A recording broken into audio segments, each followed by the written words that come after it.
This is Trash Talk with your host, Garrett the Trash Man.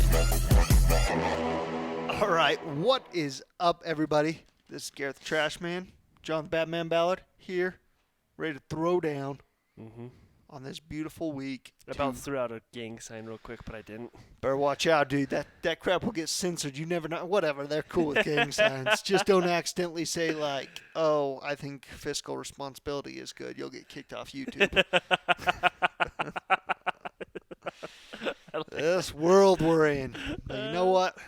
We're not going to go there. Not a political podcast. But we are going to go and say Larson Weiss is the world's best trash company. Mm-hmm.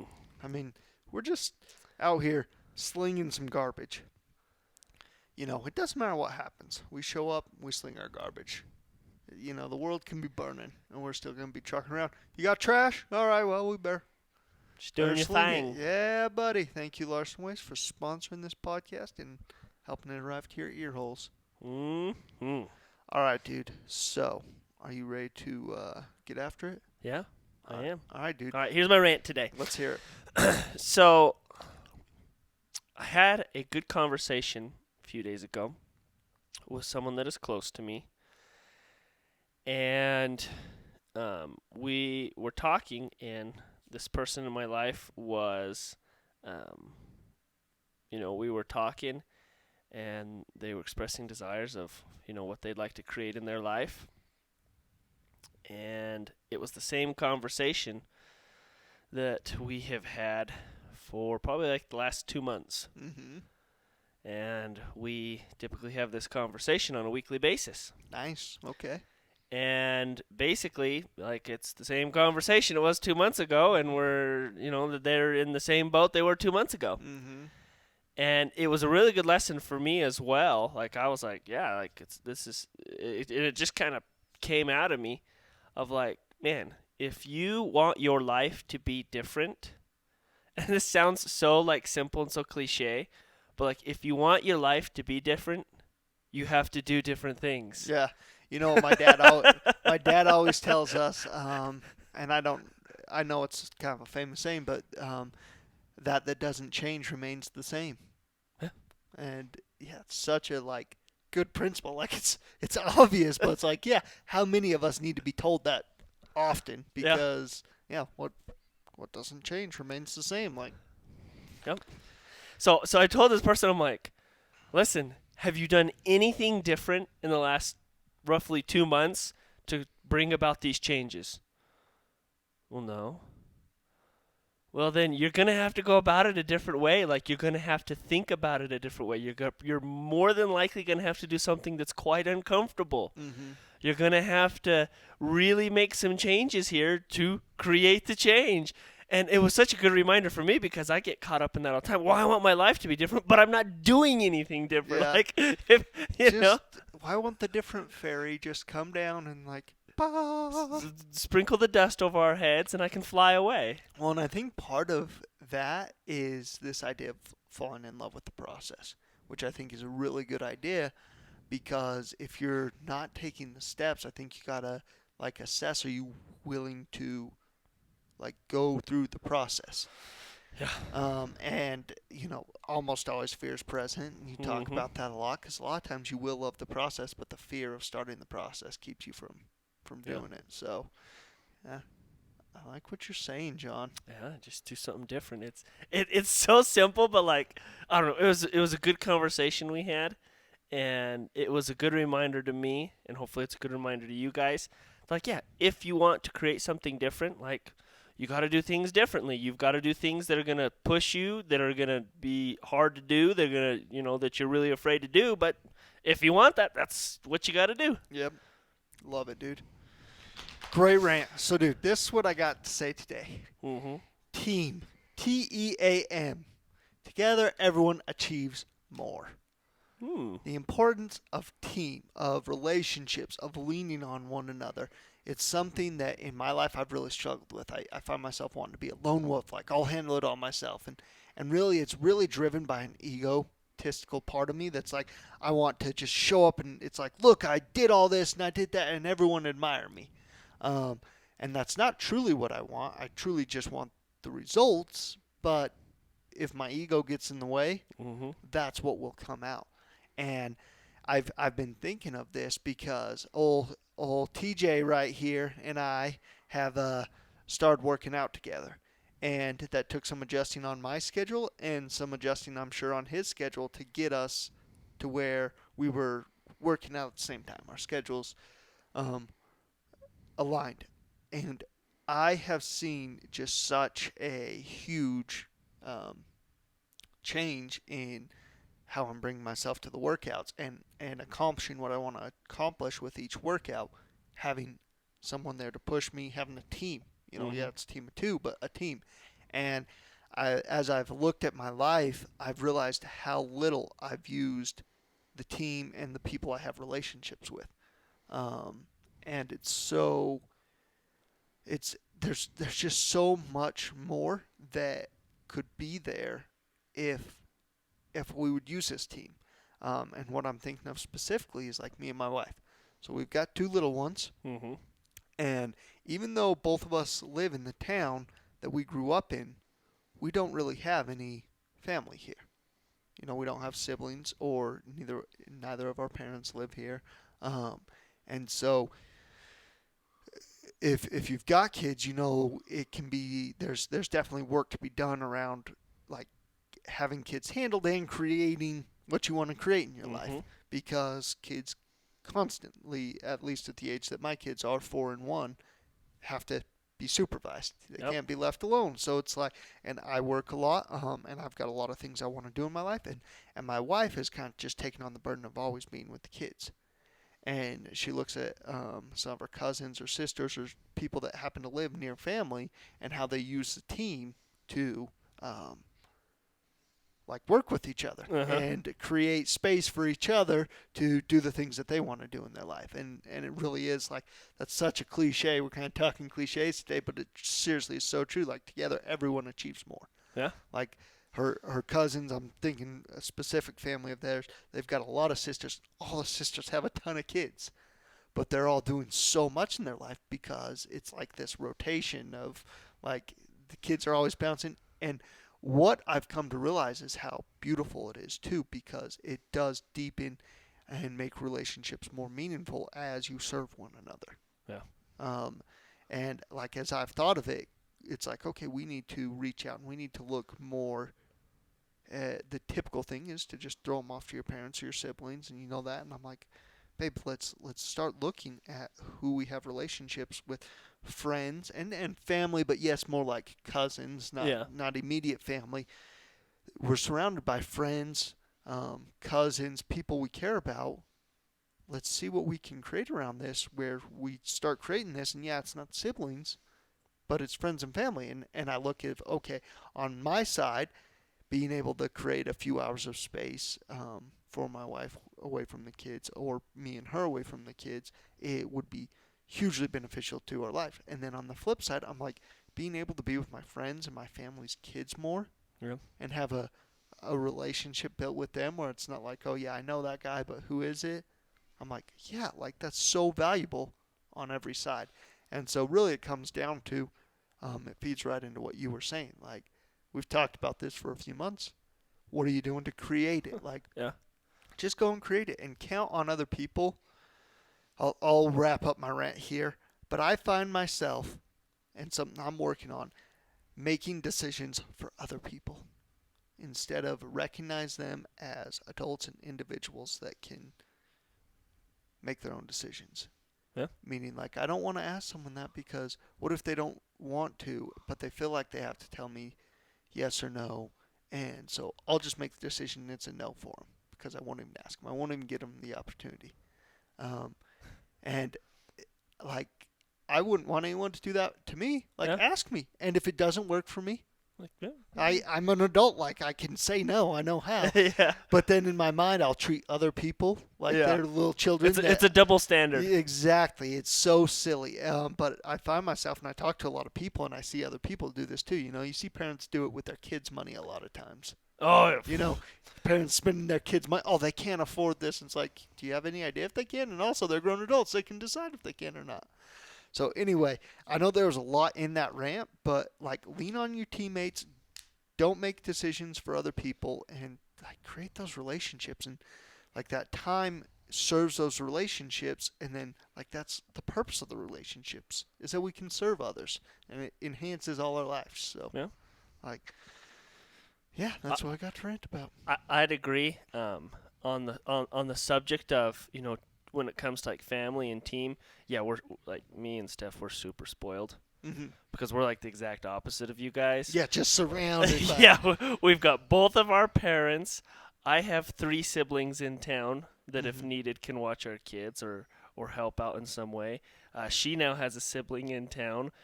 She has aunt and uncle and a grandma and grandpa up in Sholo that help out occasionally. So like, let's see, we've got 3, 5, 8 different households that, if in a pinch, could take our kids. Yeah. Within a 20-minute drive. Yeah. Yeah, that's incredible. And I know definitely in a pinch, like I know there's an enormous amount of people in a pinch that can take my kids. And where I struggle is like, hey, we want to go spend some time together. Let's have date night.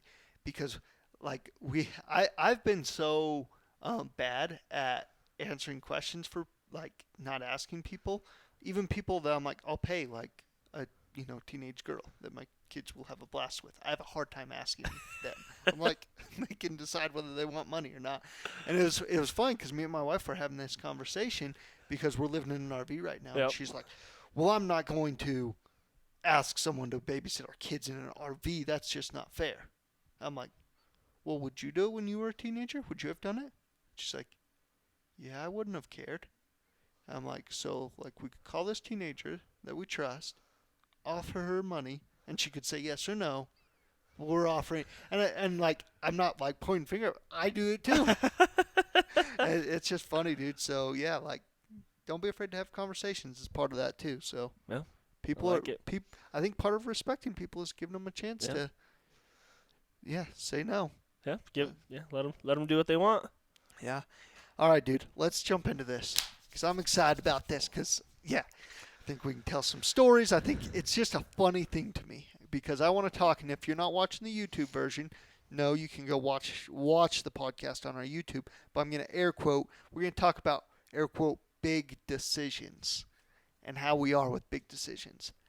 And why I air quote that is, in my experience, that is a subjective thing. Big decisions, like that's a moving target. There's not like a line that's like, all right here's a big decision. On this side of the line is not. On this side of the line it is. Yeah.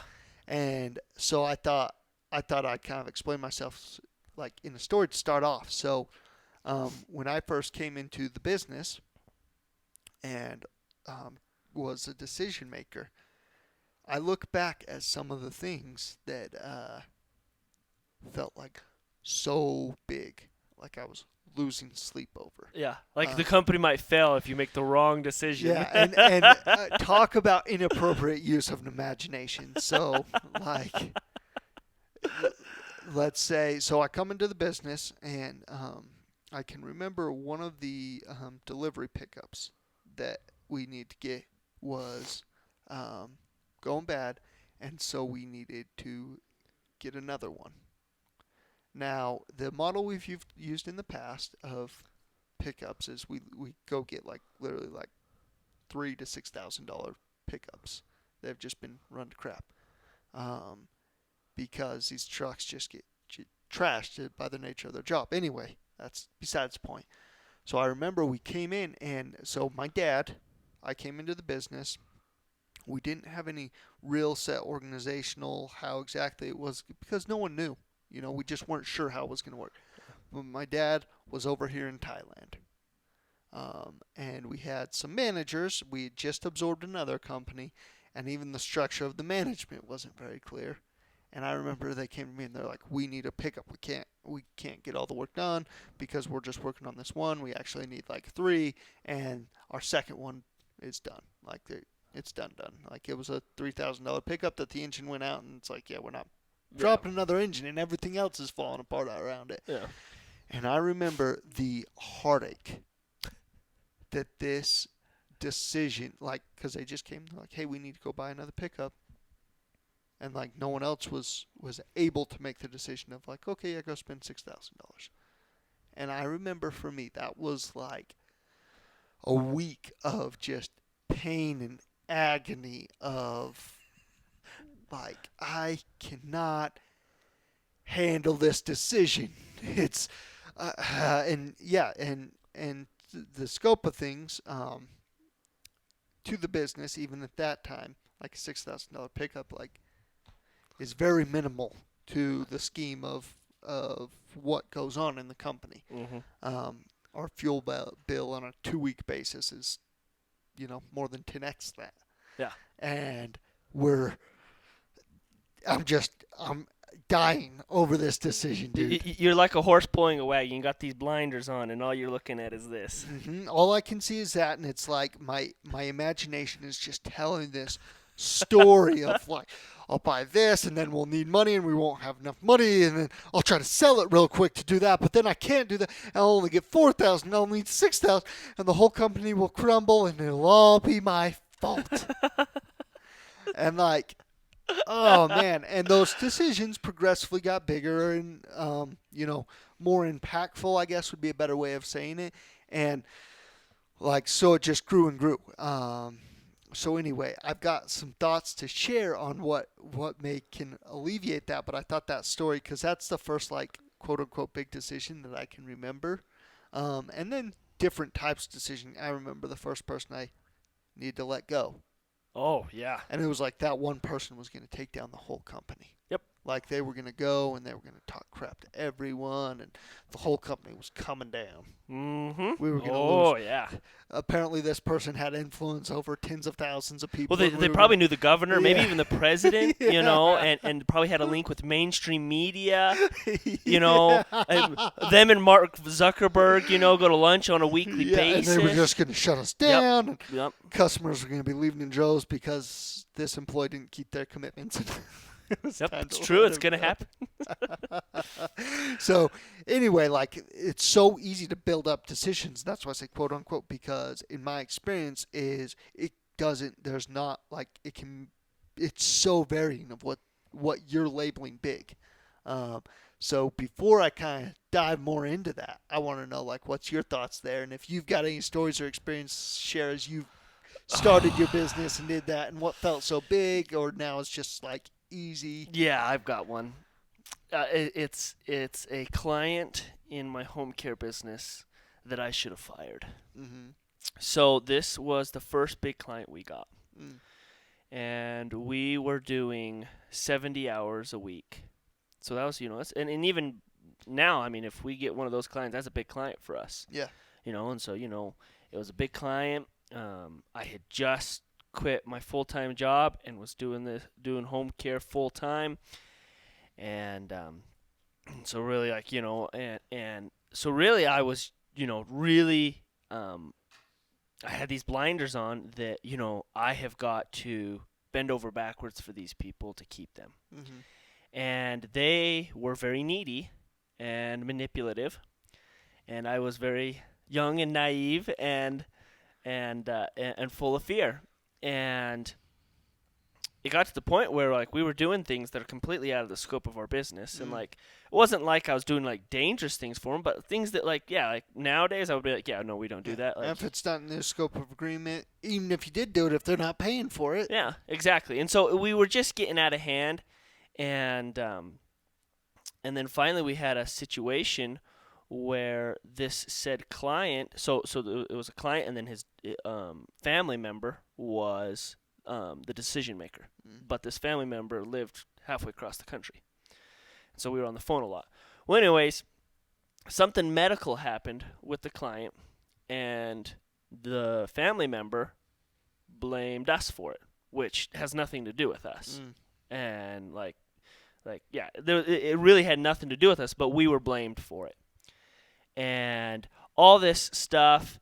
And anyway, so long story made short, she ends up, saying, hey, if you're not going to do this, then I'm going to quit. And finally I'm like, well, like, I can't fix that problem. And so she finally quit.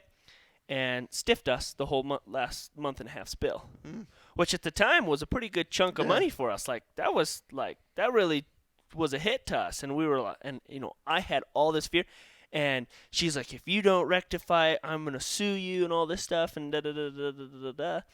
And man, there was just this huge like. Oh, I remember my first cease and desist. Yeah. Felt really scary. Oh yeah. And there was all of this like fear going on around of like, how do I make this decision, and da da da da. And I just remember thinking, oh man, like it's all gonna go under, and I'm gonna fail, and da da da da da. And now I look back and I'm like, I should have told that said person to shove it. I should have said, nope, I'll see you in small claims court, because I knew I was right, but because of fear, I thought she was right, and so anyways, I should have made a completely different decision, but because I was so wrapped up and had these little tunnel vision blinders on, it was something that I regret now. I mean, it's water under bridge, and you learn best from failure, and so yeah, that was probably one story that comes to mind of like, man, I really should have like stuck my foot down and said, no, this is the way it needs to be, and this is my decision, and like, you need to keep with your agreements because you have made these agreements with us, and I didn't. Yeah. And so yeah, like that was to me that was a big decision. Now I look back and I'm like, well, it's not a big decision, dude. Like, you should have just stuck to your guns and done it. Yeah, yeah. Well, and I think that goes perfectly into what I think are kind of the principles about facing, in your life, wherever you're at. It doesn't matter what we're saying of, hey, in the past those felt like big and now aren't. If you're in the middle of one of those, it's a big decision. It feels big, whatever it is. Like, it just feels big, and you're having like those emotions. And so I want to talk about what I've discovered for me of principles when I feel what to me feels like a big decision, what brings clarity and like peace to me around the decision. And what I've discovered in myself is generally I am looking in the past and in the future when it comes to one of those decisions, and it boils down to fear. Yeah. It just comes down to fear and not being okay, not viewing myself as someone that can create whatever I want to create in my life. Whatever the decision is, and not being okay with living with the decision. So the fear that I want to, it's fear of regret is what I find myself doing, is what if I regret this decision in the future? Which is such a funny thing, because you can just decide now to not regret it. Which to me seems like a much more reasonable and responsible thing, because you don't know the other potential outcomes. Yeah. So how do you ever even know if an actual decision was a good or a bad decision? You just simply don't. Yeah. Let's say your decision is you've got to go purchase, in the context of what I do, say I've got to go purchase, $500,000 worth of garbage trucks. Feels big, feels heavy. And let's say I decide to do it, and I could sit there and go, well, I might regret this. What if I don't keep all those trucks busy? What if I don't this? What if I don't that? Once that decision is made, I have no idea what possibly could have happened in my life if I didn't make that decision. Maybe because I said yes to that, it caused me to go to a meeting in, 30 minutes away. And if I wouldn't have been in that meeting 30 minutes away, I would have been somewhere else and got ran over by a car. Like, you don't freaking know. You don't know. So this idea of regretting and looking back is such a toxic thing, because it's all make-believe. Yeah. Even if you think you have all the evidence of like, well, if I would have done this, that would have been better. Because even like in your situation with this client, like, maybe if you would have stood up for your guns, you don't know what would have happened. And that doesn't mean you can't learn from the past and be like, you know what, I think it aligns for me better to stand up for myself more. Yeah. That's fine. But you could totally wallow back in there and when in reality you have no idea what would have happened if you would have done that. So it can inform you, but to go back there and live in it, and I'm not saying you are, I'm just using that as an example, is such a useless and unproductive thing. It does no good for you. It's not responsible, first off, because it's make-believe stories that haven't happened, and then the other part of it is alternate reality that you don't know. Yeah. And so I find myself in the past, I've wrapped up like, oh, responsible is looking at all these situations. And it's like, no. Responsible is living with my decision and knowing that if it's not the way I'd have it, I can adjust and create something different down the road. Yeah. And so I make the best decision that I see in front of me and then move powerfully forward. And like as a leader in a company or whatever you're a leader in, I think that's such an important trait that we all should be working on. Because the leader of any company has got to be the guy that's just as cool as the other side of the pillow. Yeah. Which brings to mind a question, like, is there really such a thing as a big decision? And that's I've felt in my life like at times where no, it doesn't feel like there's any big decision. Like it's fine. Like if I don't want it, I can adjust down the road. Well, and that's the thing is like, you know, right now I could be in the middle of something that might be, you know, numbers wise, the biggest decision numbers wise, but really, like for me, like, is it a big decision? Like I can make it that way, or I can just say, listen, like, yeah, okay, well, it works, and like if I can make the opportunity happen, guess what? Like it doesn't have to be a big decision. It can be whatever you create it to be. Yeah, and one thing it is a way of operating. We're talking about your operating system and rewiring your operating system when you say, yeah, there's no big decisions. Because I find myself at times at the gas station grabbing a drink because I haven't eaten anything all day and it's $4.99 and going, shoot, like, what if at the end of this month, like, I find myself out of money and like I'll be regretting that I spent this $5 on this. Or you could drive another 20 minutes and get it for $3.99. Yeah, and exactly. And so we're talking like about an operating system and rewiring yourself because that's all self-imposed. That is self-imposed stress, worry, pain, guilt, regret, like, and it does not come from it's not your circumstances. Yeah. It's not like, because if you're operating in that way, and I know people that make millions of dollars a year that are wired that way, and money absolutely controls them. Mm-hmm. Like freedom from money, I don't think is reaching a point. It's your operating system where money doesn't control your emotional state. Yeah. And there's no amount that changes that. It's how you operate and interact with money, and it's yourself. And yeah, so it's not like, I love how you said there is no big decisions, because I at times have stressed more about spending $5 than spending $500,000. That's so true. Like, that's so true. and yeah, so it's just like the principle is like take responsibility for yourself, and start with the little things if you don't know how to, like, because it's a confidence building thing. Oh yeah. Like, man, if it is the $5 drink, take responsibility of that and say, you know what, like, have I been responsible around my money that has me, like, feel confident that I can, like, I have the money available to me to do this. And if unforeseen things happen, do I feel confident about myself that I'll adjust and make it happen? Like, yeah, do that with the $5 drink, and you'll find yourself bigger and bigger things as you practice, because, yeah, it takes time to rewire. It doesn't happen just like that. Oh. If you want to change your relationship with money, build a house. Yeah.